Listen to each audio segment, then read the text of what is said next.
Hello and welcome to the On the Gas podcast. I am back. Hello. No, I'm going to do this again. Hello and welcome to this week's episode of the On the Gas podcast, episode 4.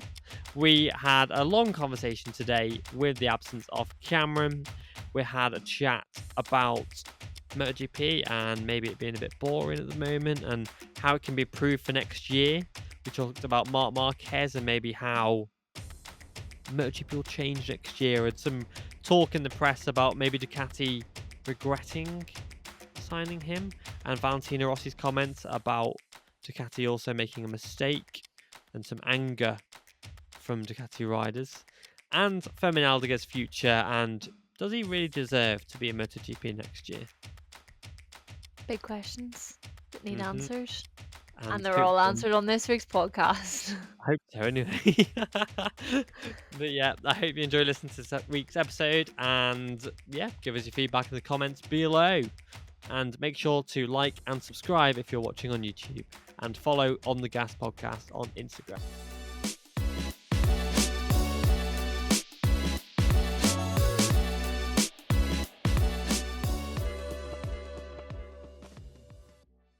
Hello, everybody, and welcome to episode 4 of the On The Gas podcast. You're joined by myself. I'm back. Hello. And Lauren. Hello. Yeah, you've gained me and lost Cameron. Yeah, sorry guys. Yeah. Not a very good trade-off, but here we are. Wow. No, I jest. Yeah, I think he's gone for this week and next week. Is that right? Oh, I don't know. I can't Yeah. keep track with you guys. I can barely remember what I had for my dinner last night. Never mind who's on holiday and who's doing what. So No, it's just chaos. And you're in a different background today as well. You're not in your bed. yeah, I'm in my room still, but I got a bit self-conscious about sitting in bed every day. So every day for the podcast recordings, but I don't like sitting at my desk. So I've taken to the floor this evening. So we'll see how this goes. If this is a we'll see better how it background. goes. I think that's good. You know, I've got my uni degree in the background, prove that Nice. there is some brains up there, and Yeah, I think your this is Vaseline hand nicer. cream and everything. Yeah. Like... Everything's it's Yeah. nicer. I'll maybe jazz it up a bit for next week. It's all right. I got my bin there, so Yeah, it's not too literally. jazzy. We're not. But yeah, it's nice to be back. I mean, I was quite worried, to be honest, because I've never ever not done the podcast, and we've Yeah. done like 150, 160 episodes, so I was quite nervous. But you two, I will say, absolutely smashed it. Thanks. Like, I was listening in the car and I was laughing my head off, and Amy, my girlfriend, was in the car and she was laughing. She didn't understand any of it, but she was like, this is great, you know. And then you two were rinsing me and taking the piss, and I was like, yeah, you know, I mean, the parents away, opportunity kids was will there. play. Yeah, Yeah, it's an open goal at the end exactly. of the day. So Exactly. I mean, I think between the two of us, Cameron and I, that is, we have enough podcasting experience now that we thought we could hold the fort for a week, and we did, and we everything did. was fine. There was a few little hiccups here and there, but to be expected for the first time of us, you know, taking control. But I mean, just hiccups behind the scenes, really, of just uploading and stuff like that. But otherwise, I mean, to the viewers, I think everyone enjoyed the episode. So Yeah, hopefully. But yeah, I am back. Cameron is gone, so you can't take the mick out of me. So now we got to take the mick out of Cameron. and I'm still here, so sorry, Yeah, guys. exactly. Just chilling. But yeah, this weekend MotoGP is back at Aragon, which you last week, and I was like, I mean, like, how dare you have a different opinion to me? You know, you were like, oh, I don't really like Aragon. It's not one of my favorites and stuff like that. And I was shocked, a bit hurt personally, because I love Aragon. It is one of my favorite tracks. I think it's just fantastic. It's got everything you want, and yeah, we're back. I'm intrigued. How come you don't like Aragon that much? I've never been a massive fan of it, and I think in the last couple of years, I know we've had a few good battles here and there, but I don't know, I just never had any sort of like standout memories from it. I think because this is one of the tracks that Marc Marquez used to dominate in, I think more my memories go back to sort of that era rather than maybe the Yeah. last couple of years of racing. And I do contradict myself slightly because I am really excited to see it back on the calendar. So, I'm excited for this weekend's racing. I don't really know what to expect. My predictions say one thing, but my heart is saying that hopefully this weekend we do get an interesting MotoGP race. I just don't think it's really delivered recently. And I think with the year out, maybe it's going to throw up a different results. The Red Bull Ring didn't really deliver. So I think I'm getting excited for Aragon because I think we're due an exciting A good MotoGP race, race. basically. Yeah. Yeah. I mean, the last 2 times MotoGP were at Aragon, they produced some pretty excellent displays. You had Enea Bastianini ending Bagnaya's win streak of 4. He was on for a 5th one, and Enea was like, nope. On a year-old bike as well, which is ironic. And that was a very good battle. And then the year prior to that, Marc Marquez, who was in form at the time, I think he'd already won 2 races, was battling Bagnaia, and Bagnaia won his first ever race in MotoGP at the track. And I think it was in the last 3 laps, Marquez tried 7 times to take Yeah, the lead. 2021. Yeah, in 2021. And they were on it. It was a fantastic race, to be honest. And I'm hoping we'll see more of that. It's had quite a varied kind of winner list in the last few years if we go through it. So you had obviously Naya, then Bagnaia, then you had an Alex Rins in 2020, of course, who came from 10th to 1st on the Suzuki, battled Alex Marquez on the Honda, Oh, Repsol Honda. yeah. Yeah, and then Johan Mir was 3rd. You had Honda and Suzuki battling for a MotoGP win. Like, what? You Yeah, can't say that that is anymore. 2020, yeah. And then, obviously, before that, Marc Marquez won 4 in a row. But then at the Teruel GP as well, I believe it was Franco Morbidelli who took victory on the Yamaha, on the Petronas Yamaha. So you've had quite a Mm, varied, few winners. Last 5 races there, Marquez, Morbidelli, Rins, Bagnaia, Bastianini.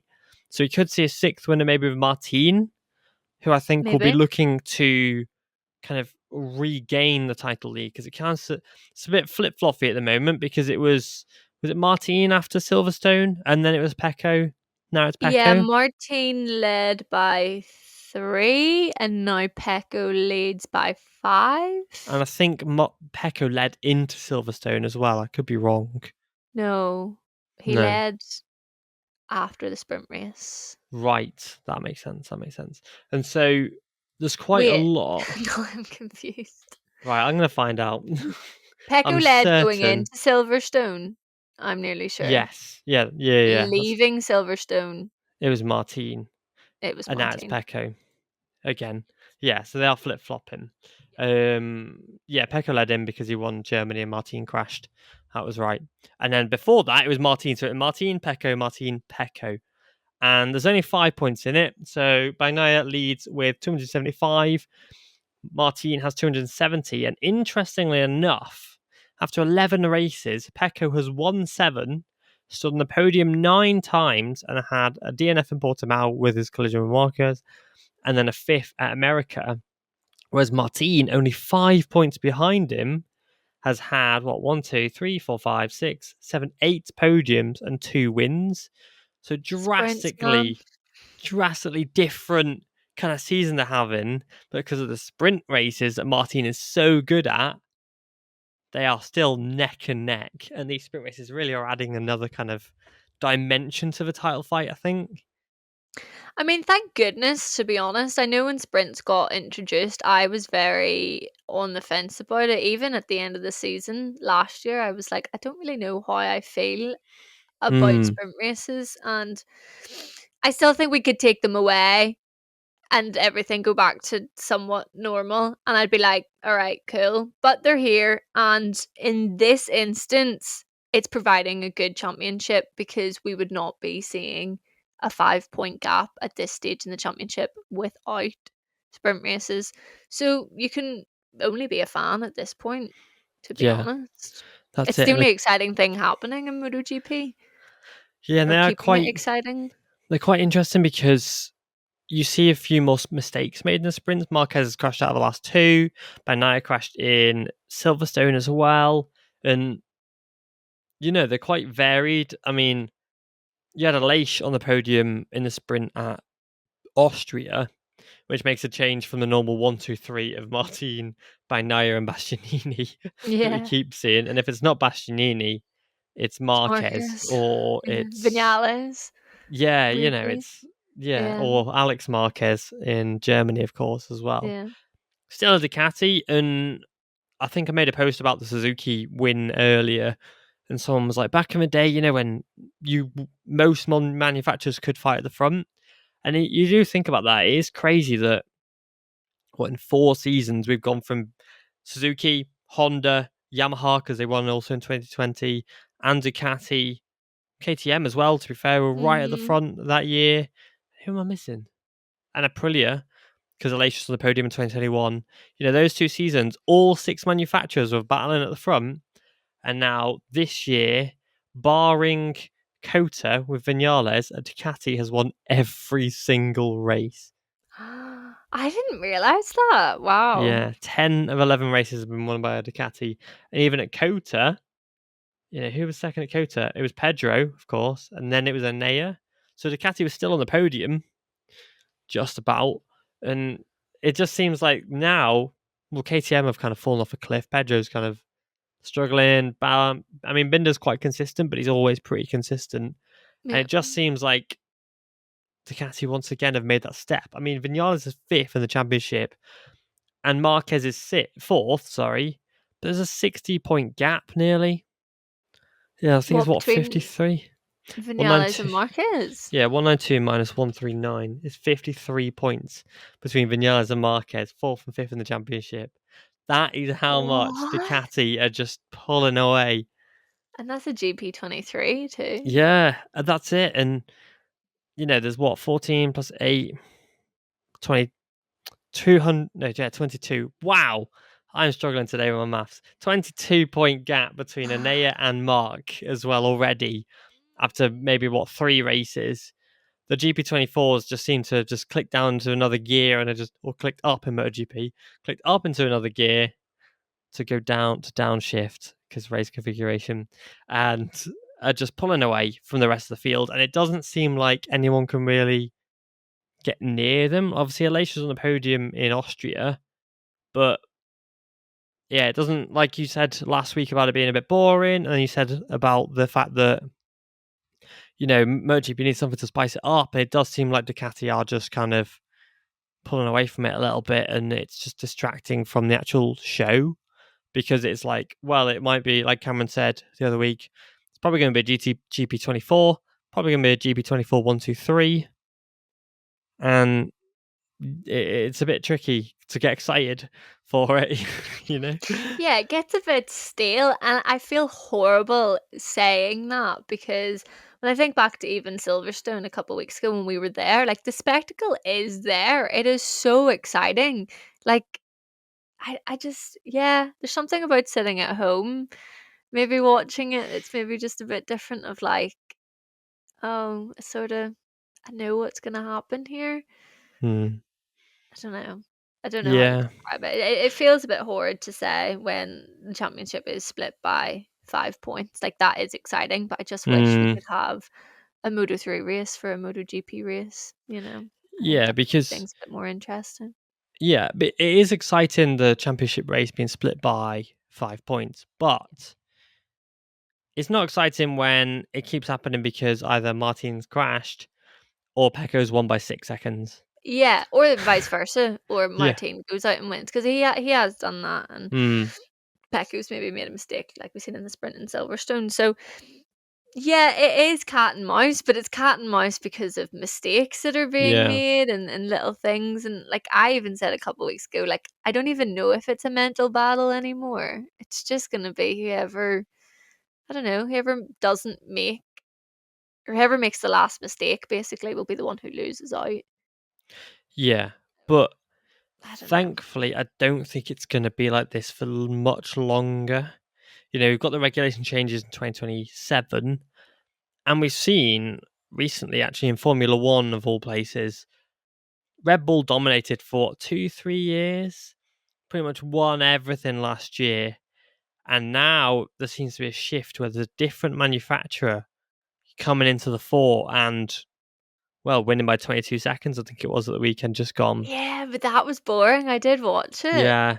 And as But much as that overtake on lap 18 by Norris was fabulous, and we did see a lot of overtakes further down the field, 22 seconds from first yeah, to second. Like, it's worse than Pecco. come on. I like Lando Norris, but like, I was ready to Yeah. turn it off, to be honest. It's boring. Yeah. And I hope that MotoGP can see that kind of change of a different manufacturer coming to the fore, but it needs to be on a consistent basis. I think next year things will change with Ducati having two less bikes on the grid, Martin and Bezzecchi going over to Aprilia. Martin on Aprilia will or could be what MotoGP needs to He's going to be really, fast. yeah. And like we've said previously, if that kind of partnership can be, fruitious, is that the word? Come to fruition, that's it. Come to fruition, yeah. Yeah. If Martin and Aprilia can kind of work together and be fast and consistent throughout the season, I do think that they could be a force that could topple Ducati and topple Bagnaia and his dominance. Well, yeah, because when you look at Aprilia at the minute with Maverick Vinales, for a very long time, Maverick Vinales was the fastest on the grid. And on a good day, even now, he is probably still considered one of the fastest riders on the grid. He's always been like that in testing. Every year we're sort of going, oh, this is going to be the year. Whereas I think now Jorge Martin can obviously put that into actual races and win races and be a lot more consistent than Maverick Vinales. So seeing him now move from the Ducati to the Aprilia with the speed that he has and the consistency that he has, something that we haven't seen with Aprilia before, is going to be a match made in heaven. Either that or it'll crash and burn, but I'm Yeah, hoping it goes the first way. that's the thing, because it obviously can go two ways, because everything can go one of two ways. But Yeah. I do believe Martin, unlike Vinales, who kind of needs to have the perfect day to have a good race, Martin can wake up on the wrong side of the bed and still go and smash out a win. And he can do that, like we said, consistently. It's 2 years on the bounce now that he's battled Bagnaia to the championship, for the championship. And hopefully this one will go down to the wire as well. And I think next year, Martin will have even more hunger to be able to go and do what, well, Vinales and Leish haven't been able to do, and do it against the employer and the manufacturer that didn't give him the red bike, who, Yeah. He'll have a vendetta against Ducati, I think. I mean, he already does, I think, but Yeah. yeah, no, it will cause for good battles and good reason as well. He's said it for so many years now that he wanted that red bike, and the fact that he's decided to move now just tells you everything you need to know. Like, the relationship has gone there. As much as, yes, they've both got a job to do for the end of the year, like Ducati do need to provide him with a good bike, and he needs to provide them with good results. Like, the relationship's over. So Yeah. it's going to be very interesting to see how the rest of this year plays out and how that feeds his hunger to want to be world champion next year too. Yeah. And if he can leave Ducati with that number one plate and bring it to Aprilia, Oh, oh, it'd be so good. It would be yeah, so good. it would be sensational. And then obviously next year you got Marquez on the factory Ducati as well, which I think is an interesting one, because you see a lot in the press at the moment, and GG made some comment, I can't remember now, recently, about losing Anea and Martin. Uh-huh. And I'm wondering if maybe they'll regret Marquez. I can't see it, because it is Marc Marquez, who's won 8 titles and, is one of the most decorated riders the sport's ever seen. But Yeah. there is also the potentiality that it could go very wrong, because Ducati have a track record of signing top riders, like elite, like alien riders, and it going horrendously. You only have to look at Valentino Rossi, and then you look at Jorge Lorenzo on a more competitive package, and that went down the toilet. You had Andrea Dovizioso, 3-time runner-up. That went down the toilet. You know, Marc Marquez could hop on that bike and struggle, or, this is a really interesting part, or he could do really well and Ducati could fall out with Pecco over it. I And think that, it's Pecco would fall out with Ducati over it. yeah, because Ducati Ducati aren't fall out with afraid, Pecco. they're not afraid to have a favourite. I Yeah. think that's been shown in the past, even when Dovi and Lorenzo were in the box, and Lorenzo was come in and gone, I'm the top man now, and Ducati have gone, no, you're not. Sit over there, kind of thing. And the Marquez thing will be interesting because Pecco will be the number one, of course, maybe the number one plate on the front of his bike as well.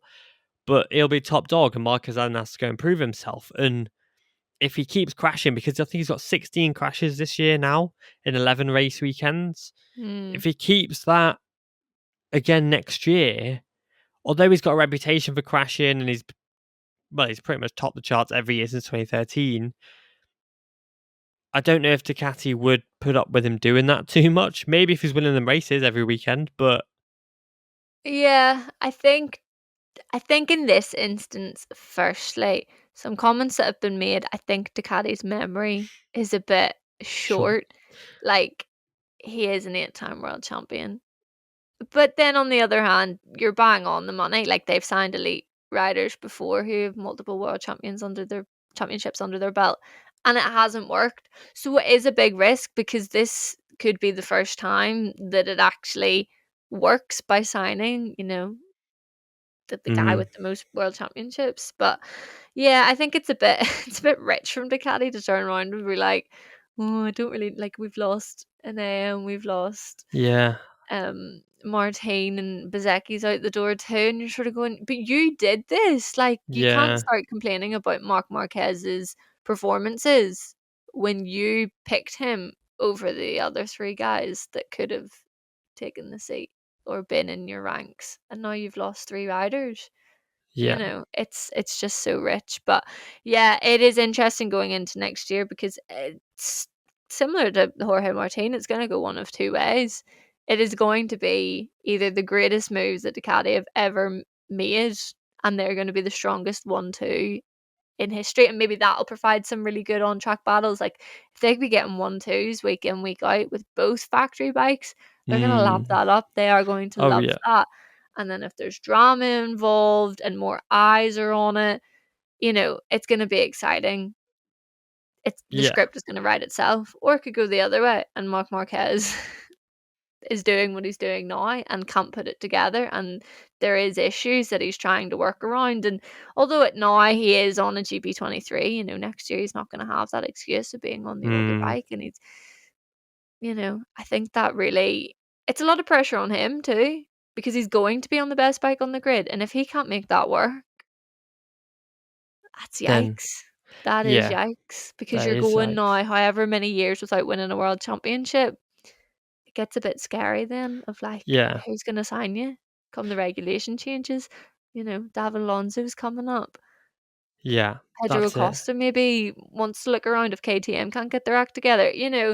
Gets a bit scary then of Mm, what you're gonna do. yeah, 100%. And convenient, I can't actually find the quote, but it's typical.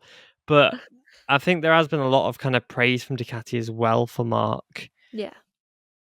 because they have to now back themselves because they've kind of gotten rid of two top riders. I mean, Valentino Rossi said that the riders felt betrayed that Marc Marquez had been signed by Ducati, and they considered the choice of Marquez a joke, was what one of the Valentino Rossi said. Yeah, I wonder who said that other than Pecco, because it couldn't be anyone else in the VR46 Academy. I don't know. I think Bez may have thought he had kind of a claim to the throne, maybe because When? of last year. Because he even said last year he was eyeing up the red bike, but Pecco came out and said it could be a disaster. But then Marquez said, "I hope we can help each other because if he's competitive and I'm competitive, it'll be the biggest help inside the garage to increase their level." So it's all just a bit. Marquez laps that sort of stuff up, whereas no offense to Pecco, in a teammate, Hmm, he's never really had a teammate challenge him for a title. Like when he that's was it. battling with Fabio, that's Ducati and Yamaha. The year Yeah. after that, it's Jorge Martin. And yeah, he's on the same bike, but it's not the same team. Pecco's handled himself very well, talking about Marco Marquez for next year, which surprises me, to be honest. Pecco has put his foot in it a few times before, but I think he spoke very well. He's been very much of like, look, he's going to be my teammate next year. I'm going to have to get on with it. I really don't care who is in the seat beside me. I have to Hmm. get on with my job, sort of thing. And that's pretty fair. And Mark has done the same, and they've sort of just gone, look, what will happen will happen. I think Mark Marquez is more keen to work with Pecco than Pecco is Mark. But yeah, if it goes down to the mind games and stuff like that, that's when it gets interesting and spicy, and there's going to be on track Tension. action then. Yeah. Yeah, that's it. And bringing it right back to the whole start, the point about, MotoGP hopefully being a bit more interesting next year. Yes. I hope that all of everything, obviously, that you've just mentioned about Pecco and Marcus and the kind of dynamic there, I really do hope that that will, cause some sparks. They've already had a few kind of tanglements on track this year, especially at Portimao, and a few kind of words spoken. Like, I think I got told when I was at Silverstone that, when they did kind of come together, that there was, and I don't know anything more apart from the fact there was an incident between the two of them in the microphone box that they go into, and Right. all the reporters and all that were told you're not allowed to talk about that. You're not allowed to post about it. You're not allowed to report about it. You have to say nothing. And if that is Mm. true, I'd heard whispers. Yeah, at yeah. Silverstone. And Yeah. if that's true, then there's a lot more than meets the eye, and it's not surprised that the two most PR trained riders in the paddock are able to smile and wave for the cameras. And hopefully next year, when there's tension inside the box and they're sat opposite each other, we're going to see some sparks fly. Is it gonna end up being a wall put up again? Yeah, honestly, Feeling yeah. very Yamaha all of a sudden. Mm.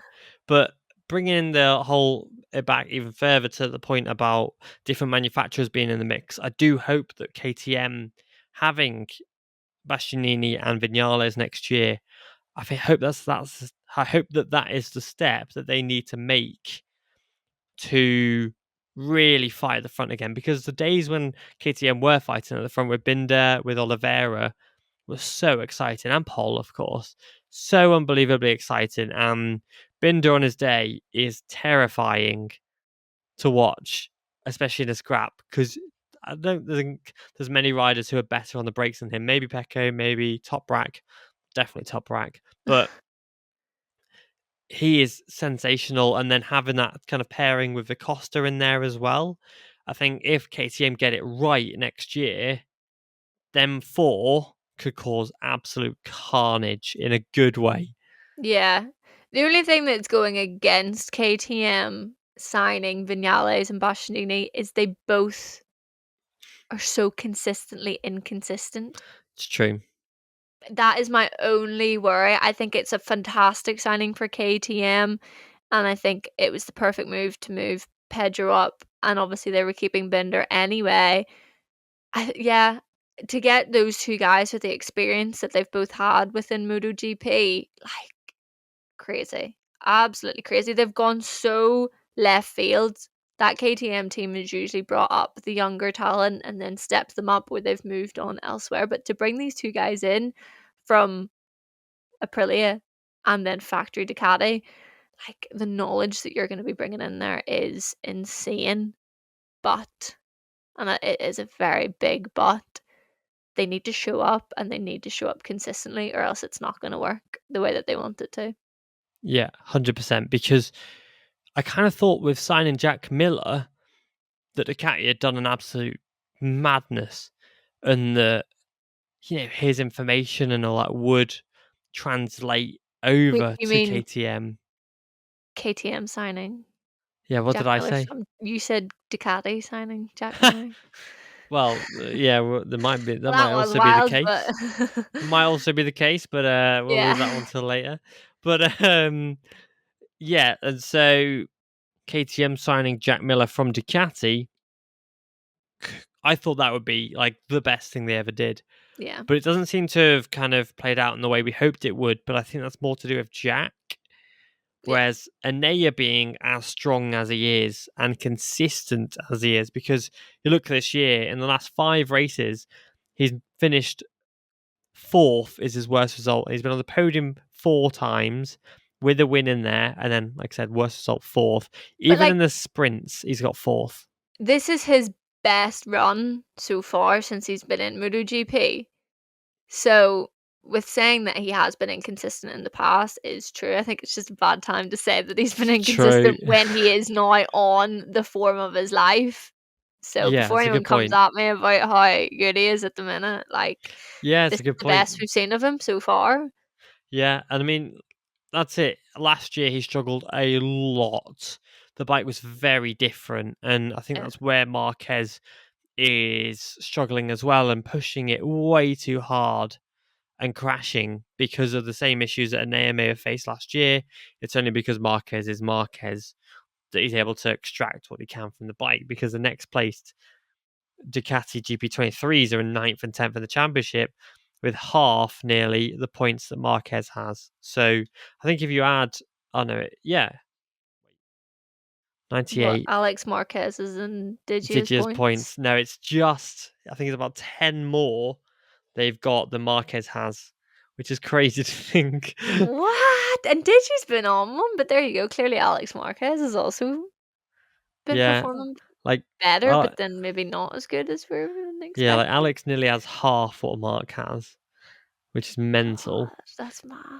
And so, Marquez is clearly outriding that bike. And we were told it when we were at Silverstone that the bike Marquez is riding is like not really that updated at all, and potentially like the one that they started the season on last year. So for him to be 4th is amazing, and it's hard to write Marquez off for next year. I don't think there's anything to worry about for next year when he's got the factory bike, factory support. He can literally just look over at Tadotsi and be like, need this. And Tadotsi's like, all right, put it through the 3D printer, and he's got a new part on the bike by the next session kind of thing.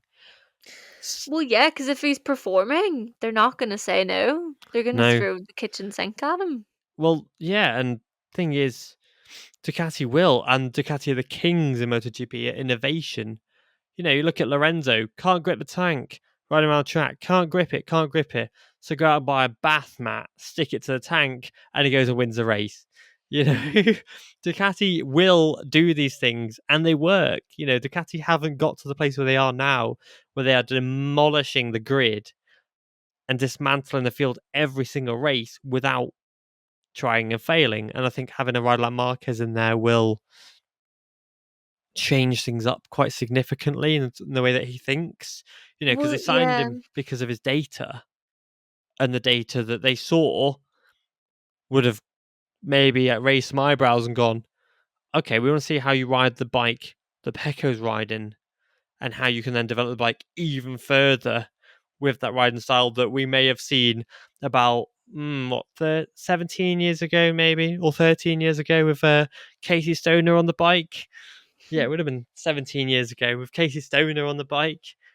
That whole flat track style, the whole sliding it around corners, late braking.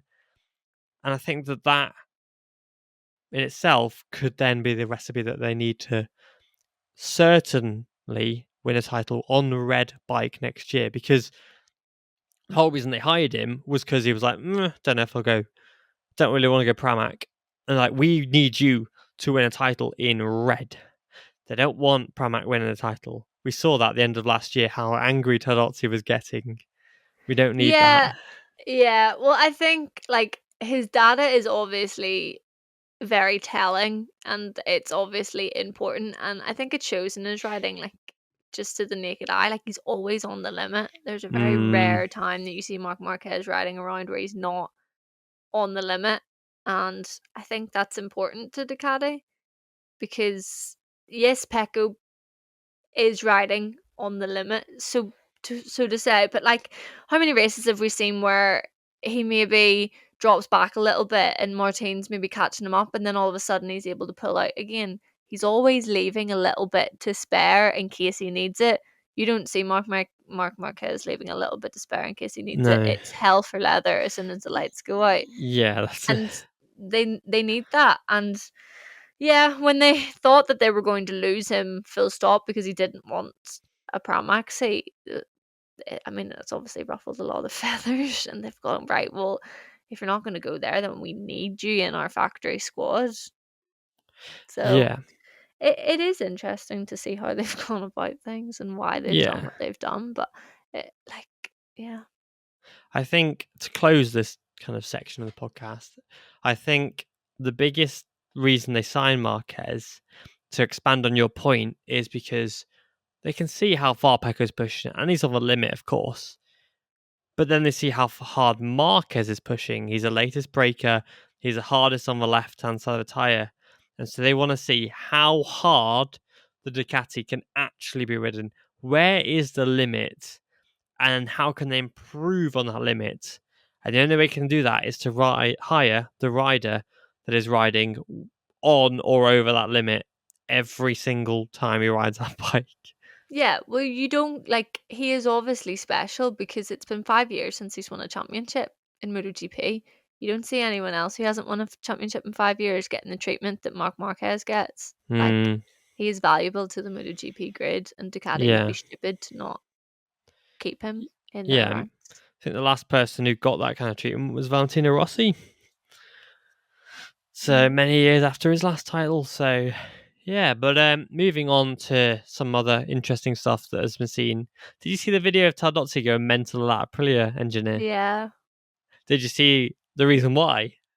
Yeah, I seen a few. I didn't watch the whole video. I've seen clips of Tordotti shouting at the guy, and then I've seen just a still of the guy with like an iPad, Yeah, like like scanning going the around the bike, bike. Yeah, so I don't know if he was taking pictures or he was trying to like, I don't know how do a technology 3D works. What he scan. was, yeah, if that's what he was trying to do, but um. Yeah, it's caused a lot of controversy online. I've seen a few Hmm. people sort of saying, well, your bikes are out on pit lane, what do you expect, sort of thing. It's sort of a free for all in that sense. You can go up to Aprilia's bike and do the same if you want. Yeah, I think it's like a gentleman's agreement. I think because photographers are always going to snap photos of the bikes, Yeah. and team members and teams have photographers on their books. And I'm sure with a 400mm lens from a bit far away down the paddock, you can get a few nice little shots Yeah. of the bike if you wanted to. And they're out in the open. And I think there's a gentleman's agreement that, yeah, you can do that, but don't push it. And I think this little Yeah. Aprilia engineer has pushed it a bit too far and broken that little agreement that everybody has with one another. Yeah, I do think that Tolozzi's reaction is a bit unwarranted. Like, yeah, Hmm. okay, you sort of agree that that's not really on. Was there a need to sort of, unless it's not the first incident that it's happened, unless this is something that's maybe been going on a lot longer than any of us know about, then maybe Hmm. his reaction's completely warranted. But I Yeah. think, yeah, I think from the little tiny snippet of what we've seen, I'm very on the fence about it. I can totally see where Torlozzi's coming from. Just don't think he handled himself very well. And then from the Aprilia point of view, like, the bikes Shouldn't be are out doing that. there. You can see what you can see. Ducati really shouldn't care about it. If they don't want their bikes to be seen, cover them up. But Hmm. also, like, don't Don't rip the piss out film of it it. like Yeah, like with an iPad, like, do what you said, go get, a photographer, go ask someone else, sort of be a bit more sly about it than doing it out in the open like that. It yeah. was a bit stupid. Yeah, it was. It was a bit mad. And then to add or to follow up last weekend or last week on the pod, because you chatted a lot about the Fermin Aldeguer situation and the fact that he's not actually been officially confirmed anywhere yet. So I've got some information. Again, this is the thing. Deals in MotoGP can be signed. Photos can be taken of you shaking hands, and going, yes, we are riding for this team next year. This is the partnership. I have seen photos that have never seen the light of day of riders shaking hands with teams to be confirmed and it never happening. I mean, there was one published a few years ago of Romano Fenati when he signed for Forward Racing, Oh shaking yeah. the hand and all that. He never raced for Forward because of the whole incident that happened. But I have been informed that there are photos, and the person I've spoken to has seen these photos of Firmin Aldeguer in a Ducati shirt, shaking hands with the Gresini squad. And the rumor is that it will be signed and announced Thursday or Friday this week. Now it's currently Tuesday at the moment, so it could be announced this week.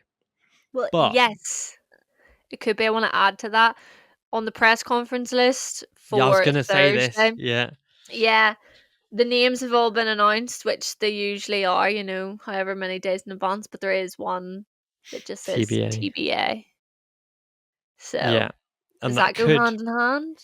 Well, that's the thing, because that could be an announcement and they're waiting for it to come out, and then they'll put that ride in the press conference to answer questions. Whether that's Firmin Aldeguer, which is what the rumours are pointing towards, or Jack Miller, Miguel Oliveira, we don't know, because I can't talk about that. But I was going to say some stuff that I'm not allowed to say, but there are other riders that could take that seat from under Furman's feet. Seat from under his feet. Should I say that quite quick? Under his But nose. yeah, that's it. Take the seat from under his nose. Yeah. And there apparently have been some talks. I've heard from a few people that there may have been some talks, because there is a rider, again, can't say the name, very sorry, who was meant to ride for Gresini next year in MotoGP. And everything was like, yeah, you're riding for us next year. Then Ducati signed Firmin, and we're like, okay, where are we going to put him? Then Pratt pulled out, and then Ducati were like, right, we're going to have to put you in this team, and Gresini kind of have to just go, all right, sound. Do I know this? I don't know. I don't know. I think I've told you My before. reactions are giving like I don't think I've ever heard this before. Oh, well, yeah. Yeah, there was a rider that was earmarked for that seat and can't race for them anymore now because Ducati have put Firmin there potentially. But if Ducati don't put Firmin there, this rider could still get the seat. But it's interesting that there were plans with Gresini to hire riders. There still might be talks going on to hire a rider for next year, because for whatever reason Ducati is stalling on Firmin. But then I'm also hearing that Firmin could be announced as soon as maybe Thursday or Friday this week. Photos have been taken and everything as well. So Yep. there's so many conflicting stories at the moment. I mean, even in Silverstone, which we've mentioned on the podcast, we'd sort of been told by a Yeah. couple people, yeah, contract signed. Firmin's been in the hospitality, He was like up there 20 minutes ago. deal's done, you've just missed him, sort of thing. And we Yeah. were like, all right, okay, makes sense, gonna be announced. And then nothing. Hmm. Maybe Spanish rider, Spanish round. They were waiting to Aragon anyway. You Maybe, never yeah. know. But Spanish it team. No, it's is, not a Spanish team. It's an Italian team. Sorry. yeah, close. Stupid. Um, maybe that's what it was. But yeah, or maybe they're written to Mazzano because that is Italian team making Maybe. an announcement in Italy. Don't know. Sometimes these photos are taken months before they're kind of announced.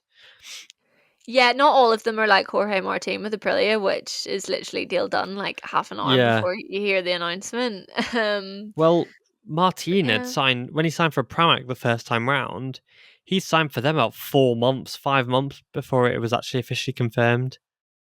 Which is yeah. mental. Like, what a secret to hold. I mean, talks go on for so long, and you know yourself that yeah, you may have signed a contract, but It's not worth much, to be It's not. honest, unless you're actually there sitting on the bike when the season starts. It's worth Anything can nothing. happen. We've seen it Mm. even bloody halfway through the season. A contract means nothing in Well, any Logan Sargent category. lost his F1 seat today. To who? Like, I don't even know Some who that F2 is. driver, yeah, So, their F2 driver. yeah, It can literally. happen, and motorsport is like that, and it's savage. And I think Furman, because where is he in the championship standings at the moment? Furman is. It's like sixth. Let's have a look. Standings. Because he had a great second half to the season last year. Yeah, Just unless he can salvage it. yeah. Aldeguer fifth, 112 points. Ooh, So he's only 50 behind Garcia on the speed up. But there are 4 speed ups in the top 5 of the championship. and he's the last Aldeguer one. is behind his teammate at the moment. Lopez Somehow. is actually ahead of him in the championship. There's a bit of a gap to Vietti in 6th. Dixon's on a charge at the moment as well. Yeah. Those WP suspensions seem to be working quite well for Vietti and Dixon. But then you're going into tracks where, say, we've seen Tony Arbolino do well in some of the flyaways before. Bit of wet Mm, weather, bit of unpredictability. Shantra, yep. Ayagura, they all do well in flyaway races. Maybe their home races, that sort of thing. Yes, Firmine was good at the end of last year, and unless he can pull out that sort of dominance again, and everyone keeps carrying on the way that they are, where they're sort of like, oh, no, I don't really want this championship. No, yeah, you can take the lead. Oh, yeah, you can do whatever. Unless they keep doing that, and Firmine goes on the same sort of streak as he did last year, he has not got a chance at all of winning this championship. So, Well, to add to that, last year, Furman, barring his win in Silverstone, didn't get a podium or a podium that wasn't that singular win at Silverstone for 1, 2, 3, 4, 5, 6, 7, 8, 9, 10, 11, 15 races into the season. 15 races, he stood, and then after 15 races, he stood on the podium in Indonesia and then didn't stand off it. 3rd Indonesia, 3rd Australia, win Thailand, win Malaysia, win Qatar, win Valencia. So he would I've have never gone seen anything from like it. like way down the standings and just gone boom right Well, yeah, up 'cause there. he beat Jake Dixon at the end Yeah, he to did. 3rd Yeah, place in the championship when Jake sort of somewhat had was it in the like bag. like already waiting to cash those checks for 3rd place in the championship, and then suddenly he's 4th. Yeah, bloody had his suit all ready for the ceremony and then Yeah, couldn't wear it. yeah, that's it. And that's the thing, because realistically, if you take all those results and add them onto this year, Furman could still very much be a champion, because those 4 wins in a row gave him a 20-point buffer on anybody anyway. Yeah, And then that's if the championship leader, Sergio Garcia, was second for all 4 of those races. yeah. So that's already a massive jump. And Furman could still finish top 3 in the championship, because 3rd is Joe Roberts, 18 points ahead of him. So already 4 straight wins puts him 3rd in the championship, no matter where anybody else finishes. I mean, I said it last week, if Jake Dixon keeps going the way he's going, he could be a championship contender. Yeah, Anyone, I think, in Moto2 who, yeah. like, realistically within the points could do it. Mm, You're talking like 7 riders still in with a chance if they pull together a bit of consistency. but the problem is, this is great. Furman did that at the end of the season, 3rd in the championship. But that looks great. On paper, 3rd in the world. Fantastic. He did that with 5 wins and 7 podiums? Great. For the rest of the season, he was outside the top 10, 1, 2, 3, 4, 5 times. And then when he was in the top 10, he was around 10th. There's a 10th here, 8th, 9th, 1 DNF the whole season, which is 2 DNFs, sorry. So it's not even like he was like top 5, What's he top done so far this 6s season? Because he's not this there. year. So again, it's like Yeah, and then I'll say about this. So then this year he's won 16th, 4th, 3rd, 1st, 7th, crash, 2nd, 1st, 12th, 20th. That's not MotoGP rider worthy, is it? What? That's not MotoGP. This is why Sergio Garcia is staying down, and I'm glad he's staying in Yeah. Moto2 and why Augusto Fernandez hasn't really flourished in MotoGP, why Remy and Raul haven't done what they did in Moto2, because the gap is too much at the moment between Moto2 and Moto3. It's only Pedro Acosta that's come into MotoGP and done really well, and that's because it's Pedro Acosta. So if you're this inconsistent in Moto2, barring, a miracle like Fabio Quartararo was, I can see why Ducati have kind of gone, should we hold back on this? Like, there's £500,000 here to buy him out of the championship or to buy him out of the contract. Should we do it? I'm an R in, or should they just, be proud of what they've done and hire the guy for next year? And then if it all goes terribly, then, well, whoops, move on, kind of Well, thing. they've only got 6 bikes on the grid. Yes, they've got Pecco Bagnaia, Marc Marquez. That's going to put a dent in the bank. But other than that, buying out Mm, for me and Aldeguer, that's buttons to yeah. Ducati. For what Pecco and Mark are getting paid, it's pennies. And they can Literally. sell 5 bikes, and they've already kind of paid that off, and Marquez will do that easily by himself. That Marquez replica of the night, because they do those replicas every year, don't they? With the I riders' still numbers on it. see so many like Repsol Honda colored bikes that ride Hmm. around. I seen That's it. one 2 weeks ago But near my that's it. house. And they'll get every year they do like the Pramac replicas. I see them on Instagram all the time, like the 89 on the front. People are like, wow, that looks so good. Slap a 93 on it, and people are going to be buying them like they're going out of fashion. So yeah, 500k for Furman's contract, nothing to them, when they could No. get a rider maybe a bit more, fighting a bit more at the front. Because at the end of the day, give Joe Roberts a go. Why not? There has to be some sort of clause in the contract, A performance related a clause. performance clause, a clause in general of, you know, either side wanting to get out of it.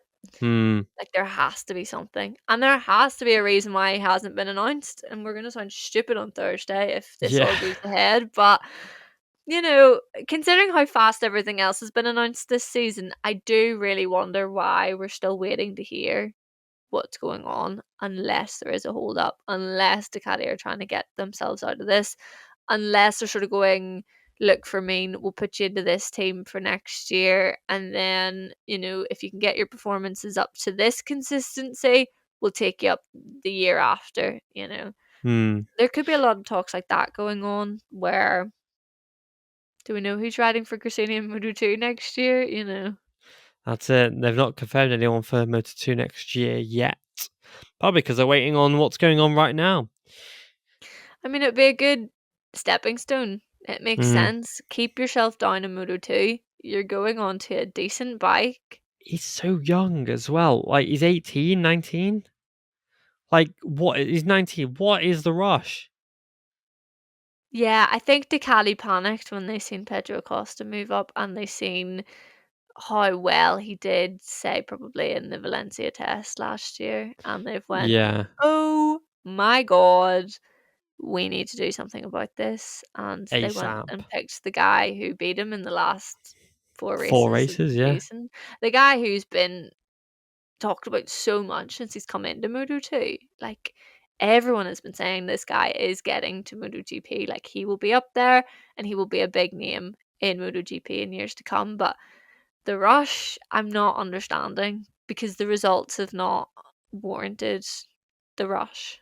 No, not So, at the moment. He's had some like, if very if it good was David races. Alonso, I'd be like, yeah, get this kid to Yeah. MotoGP ASAP. But he's got a smart head on him. He's going, nah, yeah, do a couple of years in Moto 2, and then, yeah, I'll think about it. Yeah.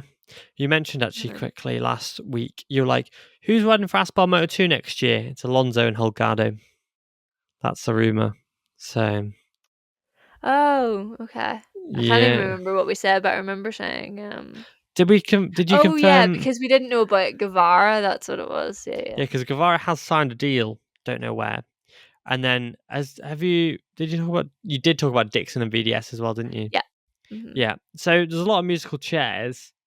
At the end of the day, it wouldn't hurt Furman to do another year in Moto 2 if Sergio Garcia. Not with how many people are staying. Exactly. Like, if Sergio Garcia wins a championship and stays in Moto 2, Furman Aldeguer can stay in Moto 2. Yeah. Like, there's no reason why he can't. Ayagura can go up. He's a veteran. He's finished second in the championship before. He's second in the championship right now. He's done pretty darn well this year as well. But I do think the level of Moto 2 is that high that no one can really kind of dominate as they used to. But even so, if No, you're but being oh no, carry on. if you're being signed for a MotoGP seat, you should be able to be top 3 most races, Yeah, on any and given day. Furman's not. I just think that maybe not always the best talent in Moto 2 ends up winning the championship. I think the same in Moto 3. Like, it's not always the best all-round rider. We actually see it a lot in Moto 3 where maybe the guy who is just destined to be a Moto 3 rider wins the championship, and then obviously they try and put him on that stepping stone and it doesn't work. The Surrenders same out goes for Laporta. Moto 2. You're you're not always going to be that natural progression. Just because you've won a Moto 2 championship does not mean that you're going to be a good MotoGP rider. I think that's maybe some teams need to remember that, is that Mm, maybe, yeah, the guy like Fabio Quartararo who did nothing in Moto 2 is going to be your MotoGP star. Taking a chance on Fabio Di Antonio, all of a sudden, wow, everyone wants him. You know, Valentino Rossi gave him that chance to stay in the VR46 team, and now he's like, I owe my whole career to this guy, you know, sort of thing. Those sorts of stories, I don't think we see that enough anymore. I think they go, okay, championship winner, you move up, you come to MotoGP. Ooh, actually, you're maybe not as all rounded as we thought you were. Okay, right, that's you out the door then. Now yeah, we're sort of stuck in this awful cycle where we've seen quite a few riders be dumped out the door before they've had a chance to prove themselves, and maybe because they got moved up before they should have. possibly. Yeah, you say that because you made two interesting points that kind of conflicted against each other there. Because you said about the whole getting a rider up who's not a Moto2 champion, Yeah. which is great, like Furman, and maybe that's great and it could work out as well as it could Maybe for Furman. Aldeguer, yeah. Yeah, but then you also said about also not giving riders a chance because they might not be good in MotoGP. You said something at the end, I can't even remember now, that kind of conflicted against it. But yeah, I think it's an interesting one because there's nothing wrong, obviously, with it conflicting against each other because that is the dilemma of, yeah, hire a Moto2 world champion. They've won a championship. Why wouldn't they go up to MotoGP? But there's no guarantee they'll do well in MotoGP. Yeah, but then they put them in MotoGP, they maybe don't perform well in their first year, And they're aka gone. Remy Gardner, Raul And they're gone. Fernandez, boom, out of there. And then they've never Yeah. got a chance to get back in again. Raul Yeah. got a lifeline, but Remy didn't. Augusto Yeah. Fernandez isn't getting one, so, No, you out know. after 2 years. Whereas, yeah, the riders maybe Iker Lacuna, haven't. Yeah, nothing. exactly. Whereas the riders who maybe haven't won the championship could go in and actually do quite well. You know, Miguel Oliveira, great example. Never won a championship in his life. Pretty consistent MotoGP rider though Yeah, over I the think that years. contradicts, for me, Aldeguer, that Yeah. whole storyline of like, that is the prime example of taking a chance on maybe the guy who isn't performing that well. Mm, But I don't know. I it think for is me tricky. is destined to MotoGP, 100%. but just is it right now? Maybe. But what's the harm in keeping him in Moto2 for another year? The regulations are Yeah. changing. There's no rush. But then to add to that, which is why it's tricky as well, Furman now is the same age Fabio was when he stepped up to MotoGP. I don't know. But then David Alonso is 18. Yeah. Say he does 2 years in Moto 2, talking Mm. 2021. he's going to end up being a couple of years older. And he's only that old because of the age limits. No, wait, because he joined him when he was 15. Ignore me. So yeah, it's tricky. Danny Holgado, what's he? Yeah, 19. Colin Byer, 18 or 19. yeah, and the age limits have pushed the age up a bit as well, because I do think Pedro is probably going to be the last 19-year-old to step up, barring Furman, because Furman, again, advantage of the age limits, could join Moto2 at 16, which is still mental to think about, 16-year-old Moto2 rider. But Yeah, but think of like Zonta, Vandenberg yeah, and stuff like that. Like, it's it's madness. mental. Yeah, but yeah, it's just a tricky one. I'm intrigued to hear what people think about it, because I think we've raised a lot of points and covered a lot of them, but we're still not at an answer that is like, No. yeah. No, because you're right. I've contradicted myself about 17 times in that sentence of like, well, for Mean's case, I don't think he should go up. But actually, in other cases, the guy in Moto2 not performing well, or maybe they should go up. So Yeah, it is a really difficult one, because say they do announce him and he moves up and he ends up, you know, being dominating. unbelievable, then I'm gonna go, wow, I've really ate my words. Or he Yeah, goes up and then we see another Moto2 rider get moved up before he should have, and then he's out the door and away he goes to World Superbikes, and you're just sort of going, yeah, God, what a wasted opportunity. yeah. I think the best situation. There's no harm in giving him another Moto2 year, but put him on a bike that's sponsored by Ducati. Give him a Ducati contract for 2026. Give him Ducati support next year, Moto2, aka money, pay for his flights, whatever he needs to just get through the year without having to worry about Put him anything. in the Grassini Moto2 seat. Yeah, that's it Keep with a him within Ducati the squad. contract. If he's Mm, gonna move up, if there's a free seat in the MotoGP team next year and he's ready to go then move him up. yeah, Like, that's it. Win-win it's not situation difficult. there. Yeah. Yeah, and then he is on the Calyx at that point, which makes things tricky. But Yeah. put him wherever. Make sure he has nothing to worry about. Only thing he has to think about next year is winning the championship. Give Yeah. him whatever he needs. If he wants an extra 10 grand to just wear a different helmet, negotiate that for him. If he wants 5-star hotels the whole way through the season and whatever, and a new motorhome for European rounds, sort him out.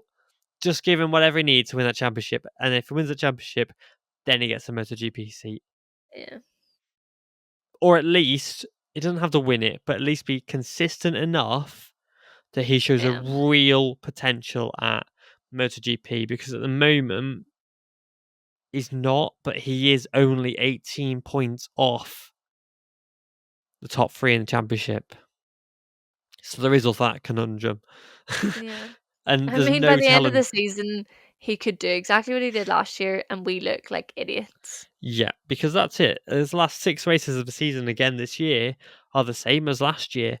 So he could go third, win, win, win, win, win, and suddenly win a championship. And we're like absolute idiots right now.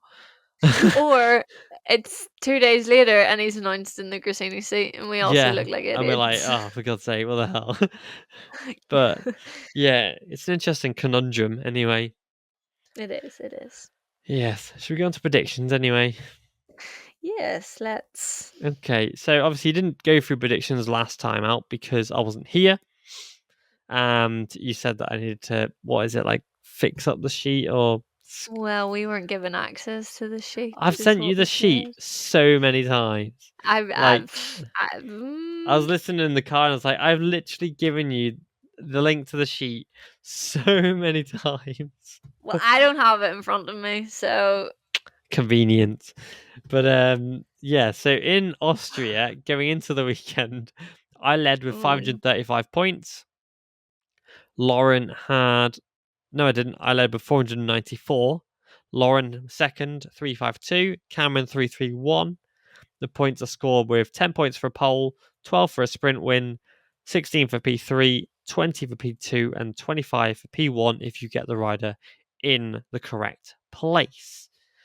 Now, in Moto 3, me and Lauren correctly predicted Holgado third and get 16 points each for that. And then Cameron and myself correctly predicted Alonso to win the race. oh, So the points stand at 535 for myself, 368 for you, Lauren, and 356 for Cameron. In Moto 2, 0 across the board. No one got anything. I am annoyed though, because I had But I Vietti picked in Aldeguer, Yeah, so did I. For third. but none of us said anything. Yeah, I So was going through it earlier. I yeah. was like, oh, no one said anything. Because I had Vietti second, and I also had Agur on pole. So, oh my god, sorry, Mick Doohan's just liked my photo on Instagram. Oh. There you can see that. Did you There post you go. him and his Mick son? Doohan. I did that the other week though, and he's already liked that. Oh, So, so what is it? I don't know. Let's have a look. I'm very intrigued. Go have a What's look. Go on. I am um? intrigued. I thought it was maybe the announcement of It's a him photo of and Jack Jack. Miller. Oh, random. I rate that. Fair enough. Nice You one, must Mick. maybe come up like randomly on his. You know when you scroll through all your followers and you get like the suggested posts. Yeah, maybe. Maybe he's on his V Explore page and he's popped up. Yeah. I've just gone and liked one of his posts back, like for like. But yeah, me and Mick doing just Yeah, liking which for buddies, like. mate. Follow for follow, Mick. I follow Oh, you, here we are. you know. Like, how cool is that his son's gonna be in F1 next Yeah, year? that is sick. Epic. Yeah, I it's didn't even so know he cool. was racing until like maybe this year. Did I Really? know about his son? Yeah, I don't really follow car racing that closely, and then all of a sudden No. I find out there's another doing, and he's gonna be in F1 next year. Yeah, because Man. his only, and I'm not trying to be like I know it first or whatever, but because of Mick is the only car driver I've ever like followed the career from. And I Ah, was okay. like, I remember him being sponsored by Red Bull back in the day because he always hung around the riders and stuff. And he's been Yeah. at MotoGP events. He has, Jack, because he's like, I never miss a MotoGP race. I watch every single race. And I think he was with Good. Pramac a few years ago. Like he's one of us. And Good. yeah, I remember just seeing him go all the way through F3, F2, and I was like, no way, like there's a chance. And yeah, he got the No way. seat. Yeah. And so it's so cool though to have an F1 driver and a MotoGP champion from the same family. Like, because normally it's obviously MotoGP, then they'll just carry on in that cycle like the Gardners, or it's F1 with the Schumachers. So to see Yeah. one discipline translate to the other, that's pretty cool. To And both be at the top of the game as well is yeah, crazy. and I believe Mick, from what an interview I read the other day, could be wrong, but Mick didn't like bankroll his career. Jack Oh, had to really? earn it. Yeah, Jack earned it himself, and he got that Red Bull sponsorship when he was in like the Asian F3 Championship or Asian F4, and then that kind of just bankrolled him into F2. Then he left the Red Bull Academy to join Alpine Academy, and now he's an F1 driver. Well, it'll be interesting to see, I suppose, with that because with other uh, parents in F1, you sort of see them getting involved. Obviously Lance Mm, Stroll's dad's heavily involved in Aston Martin. Lando mm-hmm. Norris's dad provides like their wee electric scooters and stuff like He's so that rich, that guy. around the paddock. So yeah, Adam Norris Yeah, sponsor us, please. Honestly, literally, please. yeah, and there's a few obviously as others as well. So I Mm, think it'll be interesting to see, and hopefully it helps MotoGP a little bit. that's If it. Liberty Media goes ahead and secures MotoGP, and then you've got that connection Yeah. between MotoGP world champion and then his son being, in F1, maybe that'll merge it together. But a lot of riders commented and congratulated him, Lo which is good. Fabio and all, because So they're mates with him because he watches MotoGP. yeah, love So that. he's one of us, Jack. Love him. Good. Like if there's any F1 driver to support, even if you hate the sport, Jack Doohan is the guy. Yeah. There we Yeah, go. I'm gonna have to yeah, support it a bit closer now, God. yeah, 100%. And I saw the other day Liberty Media looking at selling a stake of F1 to fund their MotoGP purchase as well. Yeah, did you see how much? 825 million, was it? Something like that. I thought it was 836, but yeah, so Yeah, it's 800 odd mental. million of their F1 stakes to buy Carmelo MotoGP. Espeleta is gonna be minted. Oh, he's got the retirement plan sorted. He was like, right, get me on a plane to Bali now. I get me on a boat and I'm He- just gonna live on it in a He's gonna sunny buy country the for the boat rest of and my the days. plane and the airport whilst he's at it. Yeah, I'd say unbelievable. that'll retire him and his whole family, to be honest. Oh yeah, God. I mean, the whole then MotoGP is screwed because half the blooming people working for him will be That's true. No one would leaving. work for them anymore. Yeah, but Oh, dunno. Fran Wild got a big promotion recently within she did. MotoGP, so Yeah, maybe amazing. Well she's done, gonna Fran. take over. Maybe. I wouldn't mind that. Fran's pretty Yeah, sick. I like Fran. wouldn't be a bad thing. No. No. Also, whilst rambling, I know we're meant to be doing the predictions, but have you watched that Red Bull Rookies documentary yet on I've watched the Discovery? first couple episodes, which is so Mm, bad of me because I was really bigging it up on Twitter the other night when I was watching it. But I haven't got past, I think, I episode think 3, I've so I watched do the need to first finish one. it. Yeah, it is really good if you get the chance to watch it. I mean, yeah, I mean, Casey O'Scorman's dad everybody kind of knew about that one already, but it's Yeah. interesting that they did such a big thing on it. Um, It's a bit mad from everyone's perspective, I suppose, because obviously it shows him and his complete how he's getting on. But mm, then when you flip it, because Casey's getting spoke about, like any PR is good PR, yeah, I that's it, suppose. 100%. I know people say that. I know that's not always the case, but Mm, yeah, it's I like that though because we hear so many stories within MotoGP and we've heard so many stories in the past mm, of parents getting involved, particularly, maybe pushy fathers and the ones that are maybe trying to live vicariously through their kids. yeah, So I think it's good that they spoke about it shone in a the way light that they on it a have. bit. Yeah, Yeah. yeah. And it was quite funny to see Cormac's dad just try and wind him up. He was like, that annoyed him, so I carried on doing it. I Yeah, I was didn't like, realize how funny Cormac Buchanan was. yeah, neither did I. Yeah. Because he follows the page and stuff, and I speak to him Yeah. sometimes, but I've never really seen his personality, and that it really came out, and his Spanglish and Yeah. all that. I've only watched one episode, but I was like, yeah, brilliant, Yeah, and that was funny in the episode 1. Yeah. yeah, and I never realized how deep Eddie's story with his leg went as well. Yeah, that's crazy. Like, I'm learning so Mm, much. Like, I do very loosely follow the Red Bull rookies, and yeah, I, same. I sort of pick out the names, and you hear the names being spoke about, especially if you follow the likes of Matt Dunn and stuff like that on Twitter. You end up sort of being like, oh, okay.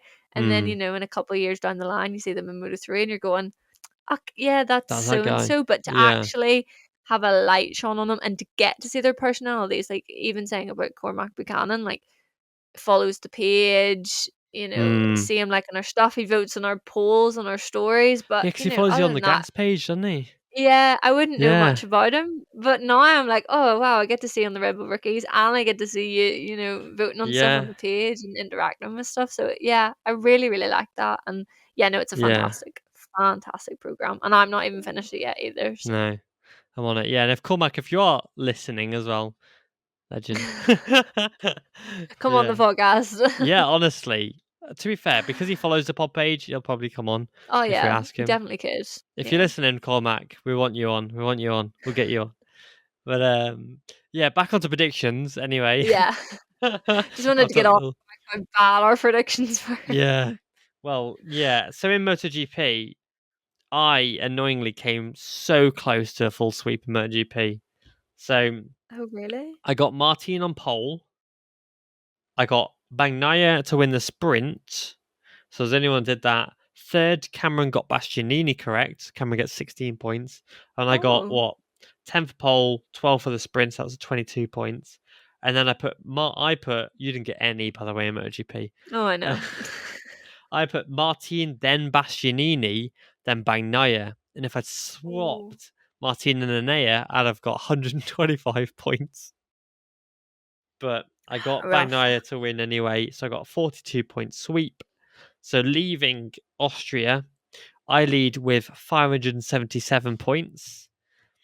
Cameron is second with 372, and you have 368. Yeah, yeah. Cameron has Oh, taken over. no!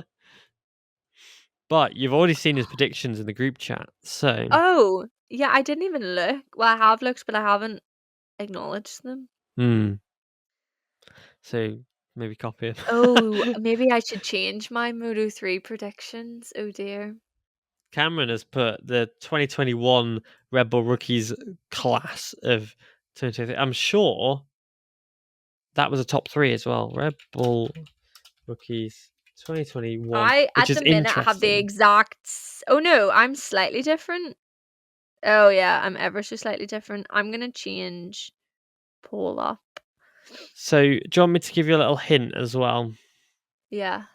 Munoz, Elgardo, and Alonso and Ortola have all stood on the podium at Aragon and Red Bull Who was rookies Paul in 2022? That's not going to give me much information. 2022. So in Masia or 2022, something. so like I said, all 4 of them have stood on the podium in the Red Bull rookies at the track.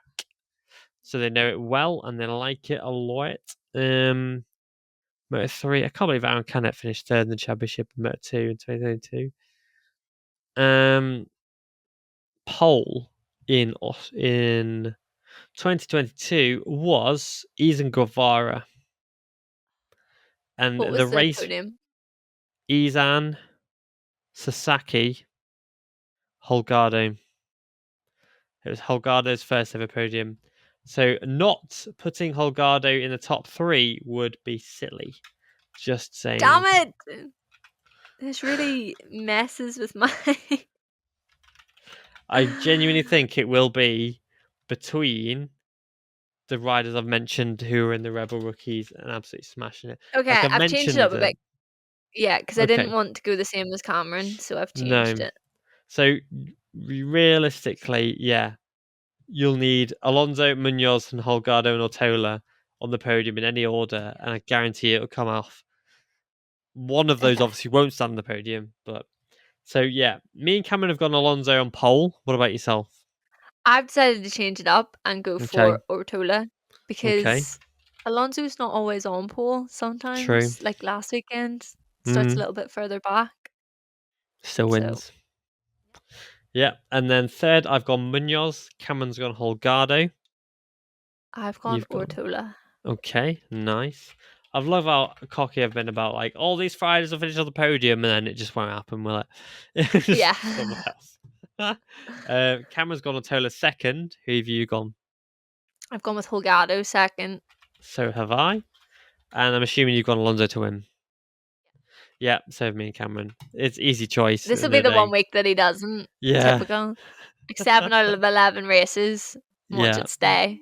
7 yeah, out of 12. yeah. So Cameron's gone for an interesting choice of Lopez on pole in Moto 2. I've clearly subconsciously taken this in Why?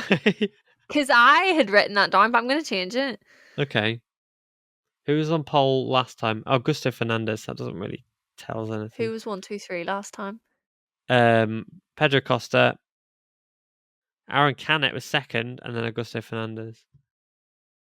So Cameron's got Canet to win. I'm just going to say quickly. Bold. That is bold. I'm going to put... You know what I'm going to do? I'm going to be even bolder than that. And I'm not going to tell you until it happens. Oh, I just don't know about Paul now is my issue. Mm. Because I don't want to go with the same So option. I don't really want to put a Guru on the podium because he was injured. No, I'm going to go with Sergio Garcia for Paul. Okay, Garcia. Garcia on pole for Lauren. And I'll stick with my podium prediction. I'm going to go with Canet on pole. I've gone Garcia third.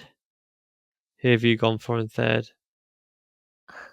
You might think I'm a bit mad. I'm going to go with Tony Arbolino third. Okay, interesting. That is interesting. I've gone Garcia, who's not had a podium since Assen. So he needs to get on that podium and fast.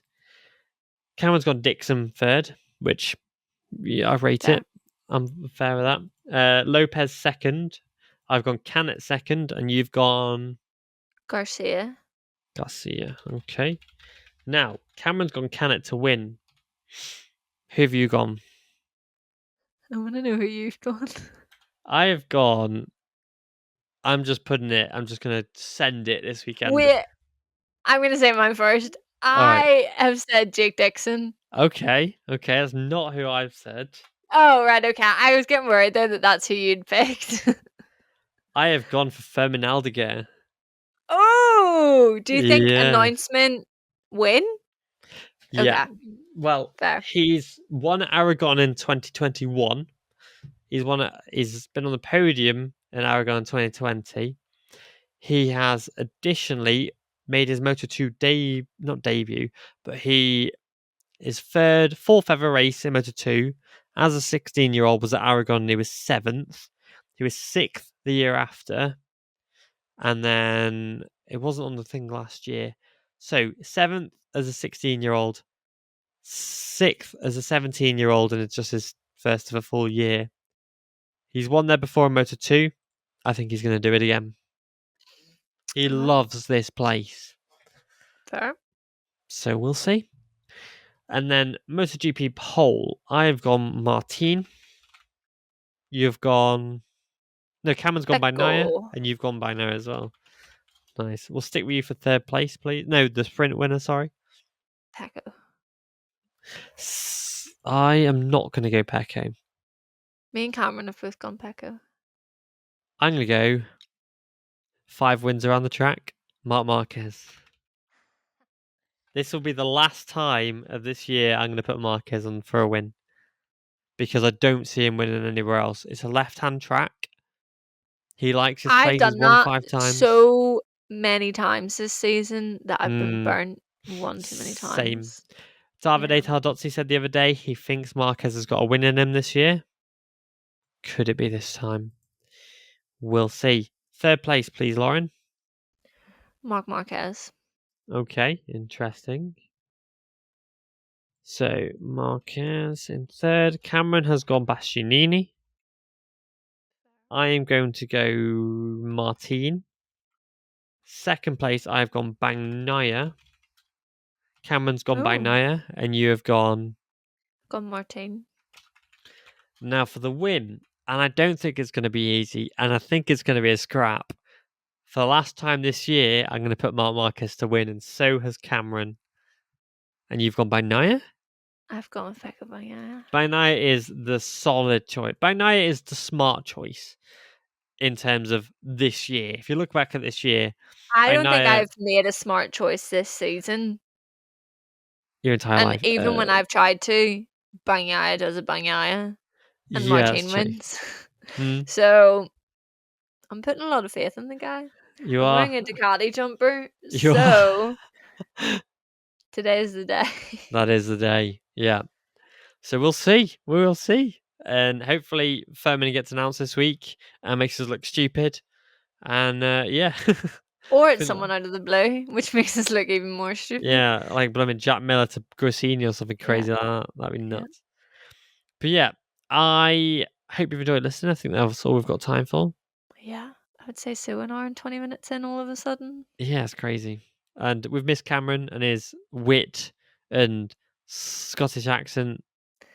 Scottish accent. Yeah. Yeah, Scotland. Scotland Scotland. forever. Yeah. Right. Anyway, thank you for listening. We're back next time. Goodbye.